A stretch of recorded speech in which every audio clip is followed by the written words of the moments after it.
Yo, what's going on? Welcome back to the Calculated Risk channel.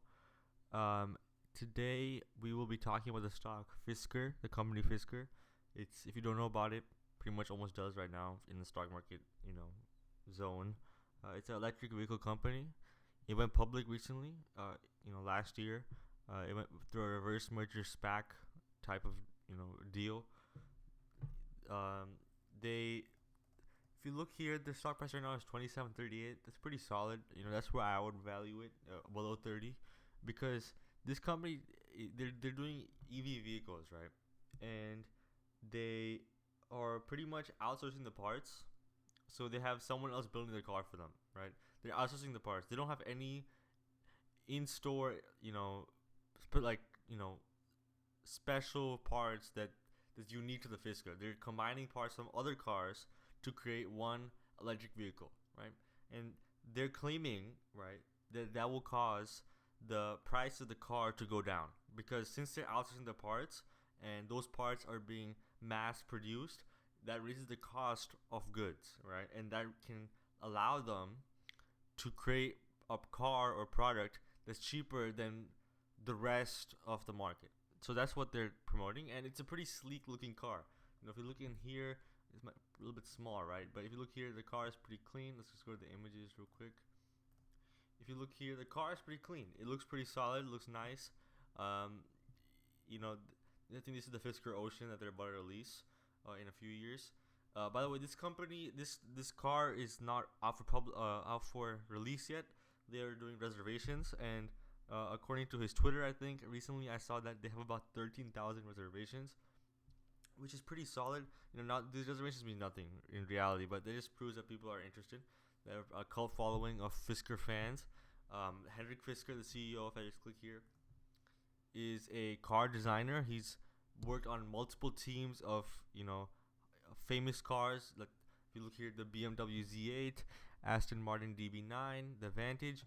Now these are all high luxury vehicle cars, and the you could say the Fisker line, the Fisker cars are luxury plus EV in an affordable price, right? That's what they're promoting. They have a huge designer in Henrik Fisker behind it, the CEO, and they're producing electric cars, right? So why this stock is interesting is they're not in production yet, right? So no one really knows, right? No one really knows if this company can be successful, right? Now, I really like Henrik Fisker as CEO because he's already tried to do this before, okay? But he failed.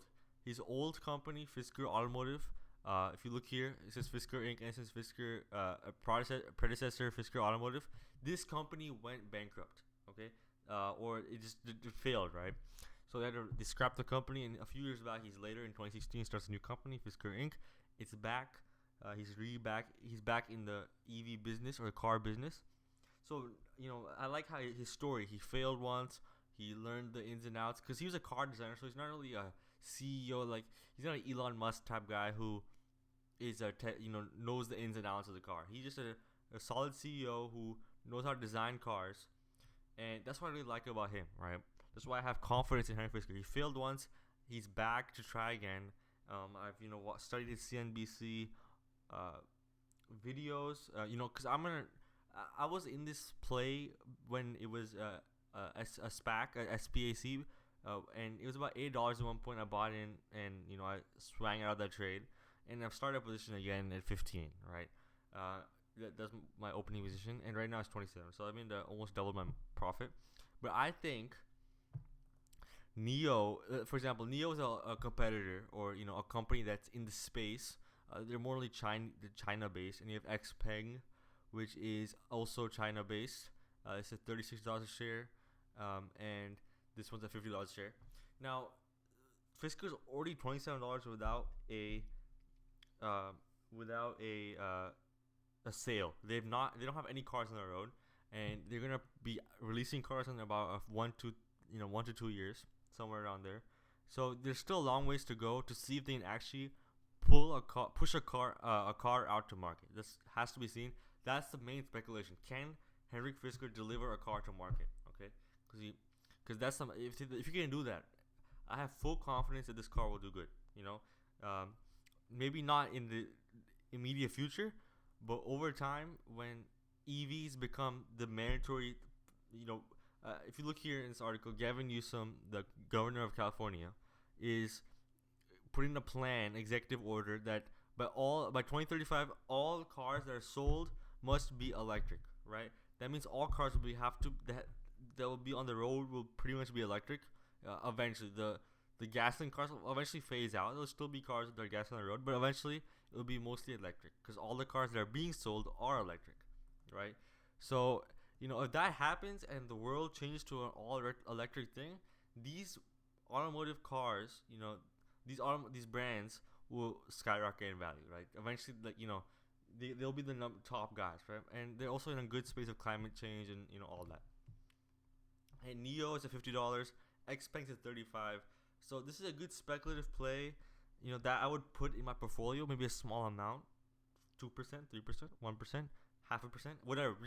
I would put a small amount in my portfolio or IRA, Roth IRA, and just average cost down and just keep it there for as long as you can, okay? Because in 10 years, when Fisker really gets out there and is the main guy in the EV space, not the main. I don't think Fisker will ever be the main guy, but it could be a number 2 or number 3 or number 4. But that's still good enough. Okay, so it's just a beautiful car. I really like the design of the car. I like Henry Fisker. I think the car parts are average. It's just they're outsourcing parts from other people and putting them together. They have a great team. They have a lot of cash because they did the S-Pack reverse merger. If you don't know what that is, you can just look it up. But pretty much they have a shell company and then they merged with Fisker to go public. And that also gives Fisker access to a lot of capital. I think it was almost $1 billion in cash. So, yeah, I really like this investment. I'm going to hold my Fisker position for a long time and see where it goes. But yeah, if you want me to do another video, follow-up video on Fisker, let me know in the comment section below. If you don't like my take at all, just dislike this video and, block me or do whatever.